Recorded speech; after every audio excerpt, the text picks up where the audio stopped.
Welcome to this explainer. You know that exact moment, right? You're standing at the front of the classroom, scanning the room, and you just make this split-second pivot based entirely on your gut. Like maybe you decide to skip a review session just because everyone's nodding along. But what if your gut is completely wrong? Today, we're diving deep into a vital transformation happening in education. We're looking at how educators can successfully shift from teaching based on sheer intuition to making really powerful, systematic pedagogical decisions. Basically, we're talking about moving from just finding meaning in a sea of information to taking decisive, effective action in your classroom. So, let's challenge the status quo for a second. Are your teaching decisions just guesswork? I mean, think about your daily routine. Historically, so many of our choices in education rely super heavily on just gut feelings or past experiences. You might assume, well, that project killed it last year, so for sure it's going to resonate with this year's class. Or you see a quiet classroom and think, awesome, they're super engaged, only to find out on the midterm that they literally missed the entire core concept. Ouch. While experience is absolutely crucial, the research we're unpacking today argues that relying purely on assumption can spectacularly fail to address the actual, real-time needs of our students. Without systematically analyzing what's truly happening in our classrooms, we're kind of just shooting in the dark and hoping for the best. Part 1. Moving beyond gut feelings. The source material makes this crystal clear. Figuring out your next teaching decision demands a major paradigm shift. On one side of the equation, you've got gut feeling and mere experience. That's like assuming a lesson was a massive hit just because the kids were smiling and behaving well. But on the other side, we have systematic analysis. When you rely strictly on analyzed data, like say reviewing the targeted results of a real-time exit ticket, your decisions become objective instead of subjective. You're not guessing anymore. You're looking at hard evidence that serves as a foundation for your next move. It's about admitting that our intuition, as well-intentioned as it is, has blind spots. Systematic analysis just shines a massive spotlight right into those blind spots, so no student gets left behind simply because they were really good at pretending they understood the lesson. Part 2. Data-based decision-making.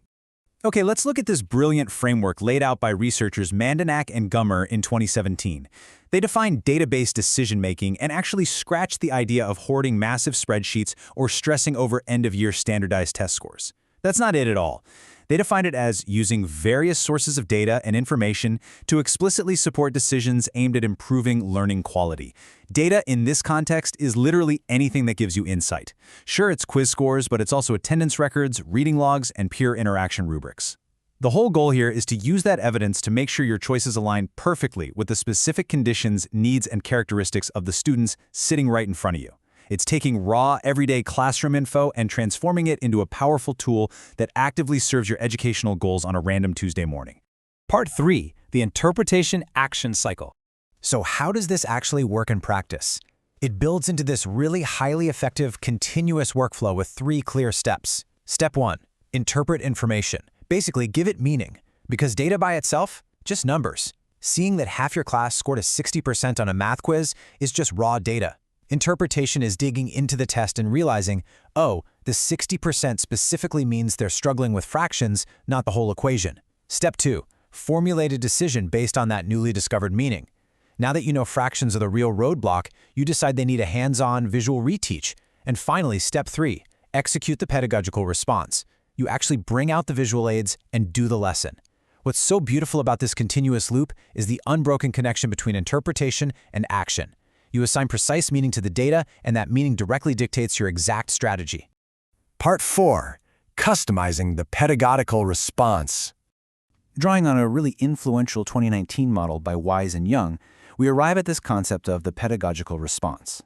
Listen, a pedagogical response is absolutely not a one-size-fits-all reaction. It is a bespoke, carefully tailored action chosen specifically to match your current conditions. But here is the absolute kicker you can't ignore. The quality of your response is entirely dependent on how accurately you interpret the data at the very start of the cycle. Think of it like a medical diagnosis, right? If a doctor totally misinterprets your symptoms, the cure they apply isn't going to work, no matter how advanced the medicine is. It's the exact same in the classroom. If your initial diagnosis of student learning is off, the intervention you apply will fail, no matter how incredibly engaging or well-planned your lesson is. Getting it accurate at the beginning is what guarantees a high-quality intervention at the end. Building on that need for accuracy, we have to remember that different data points reflect completely different learning conditions. Going back to our medical analogy, you definitely wouldn't prescribe a cast for a headache. So every single interpretation must yield a completely unique pedagogical decision. Your actions have to be a perfect match for the specific symptoms the data is showing you. And honestly, this requires some serious mental agility. As an educator, you can't just jump to the very first familiar solution that pops into your head. If the data shows a lack of engagement, the answer might not be some fun group project. It might actually be that the reading material is just way too advanced and needs scaffolding.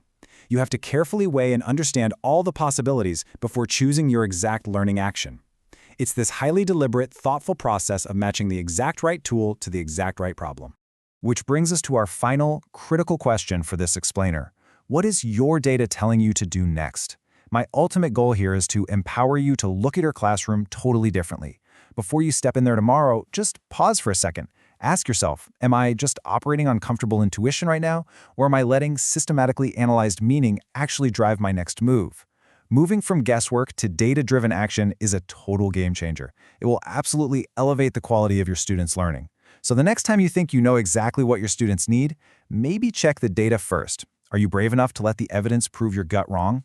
Thanks so much for joining me for this explainer. Now, go look at your data and discover what it's really telling you to do.